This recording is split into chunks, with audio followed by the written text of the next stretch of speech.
you're gonna die never even trying to reach your full potential. This was the life that you were supposed to live, but you didn't try. Those of you who are listening to this, whoever hear this, you will not find toughness in a comfortable environment. You will not find it. The only way you find it is to drown yourself in a position where you're just out of sorts. We all have two people, and I'm not saying you're crazy. We have the easy voice, which is that 20% telling yourself that I'm easy at 90% of my full potential, maybe 100% at that 20%. That's that voice that we all love. That's that very comfortable voice that's that mommy holding you saying it's gonna be okay. Doesn't care how good you are, just loves you. Just loves you no matter how messed up you are in life. This other voice that we walk very far away from is the voice saying, hey man, you ain't doing shit. So we try to get this voice out of our head completely. And we live over here in this lane. So what you have to do first is turn up this voice over here. The voice saying things to you that aren't nice. That it's in our head saying, you know what man, dude, you're not doing shit. And it's not putting yourself down. People take this the wrong way in this new society. I'm not saying to put yourself down. I'm saying listen to the truth. And the truth isn't in the 20%. The truth is in this other part of your brain saying, look man, you're wasting a bunch of percentage here. We have 80 more percent that we're not tapping into because in this other 80% is suffering, pain, failure, self-doubt, darkness, and then a whole bunch of light. But to get to this light, you gotta go through all of this shit. So a lot of us know that. I can get over here, but over here, man, this is much better because I gotta go through this journey that is not fun. This from 20 to 100%, this in between is not fun. So we decide to live over here. So everybody goes, how do you do that? You know exactly how to do that. You know exactly, it's not a magic trick. There's nothing I talk about in that book that's a magic trick. It's all back down to a very primitive mindset of we just have to do. It's like breathing. Breathing becomes normal. Like we didn't know that we're doing it. That's how you have to live your life. When that alarm clock goes off at 4 or 5 in the morning, your mind says no. You just say, this is what we do. It's what we do now. Because to get to where you want to go, the amount of pain involved, I'm not saying physical, I'm not saying you got to break yourself off.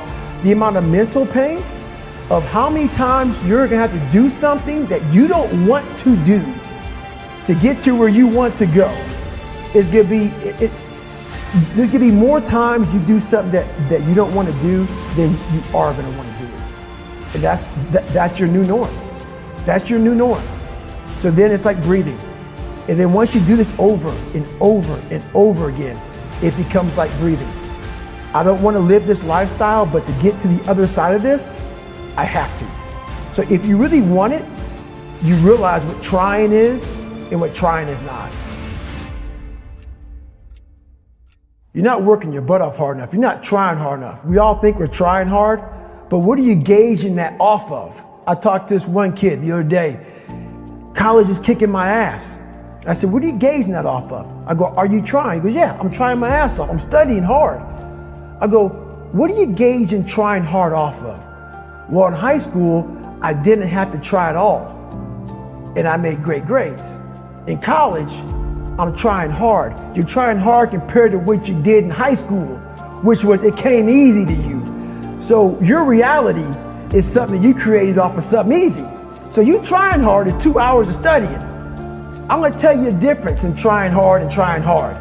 Trying hard is something in your mind just doesn't stop. Where you know 2 hours isn't enough.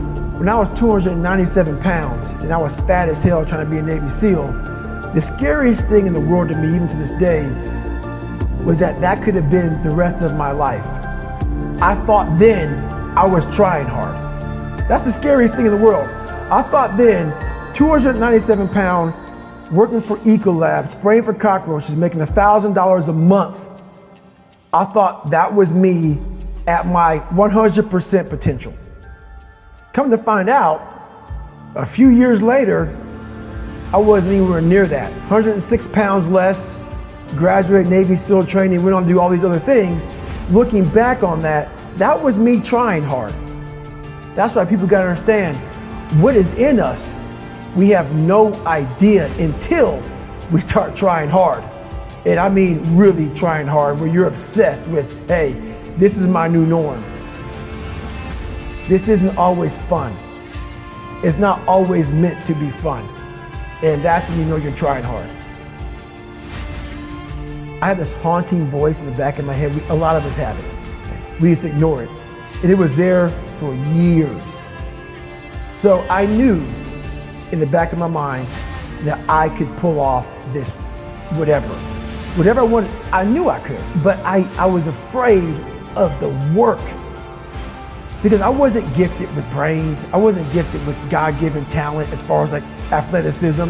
So I knew to get to where I had to go, to be on the same playing field as these men, to even try out for this program, I knew the work was gonna be something that I didn't want to even attack. So I would just put it off. But yet you did it. Because it haunted me. The voice in my head said, you know what, man, you're gonna die never even trying to reach your full potential. I developed a reality that wasn't real. That's the thing we always do. We can have a great life, but we always build this reality around the one thing we don't have. So therefore, our great life, we don't even see it. We see the one piece of clothing we weren't able to get versus the amazing things we have. So we focus on that. I was the king of focusing on the one bad thing in my life. The one bad person called me nigger. Everything bad, I focused on that. But over here was a beautiful reality of my life. Even though I came from nothing, where I could have taken my mind for the possibilities of where I can go if I work harder. That was all over here, but I lived in the filth over here. This was the life that you were supposed to live, but you didn't try. Just by going to war with myself every day and putting these challenges and these goals and these obstacles, these insurmountable obstacles. So it wasn't about losing 106 pounds.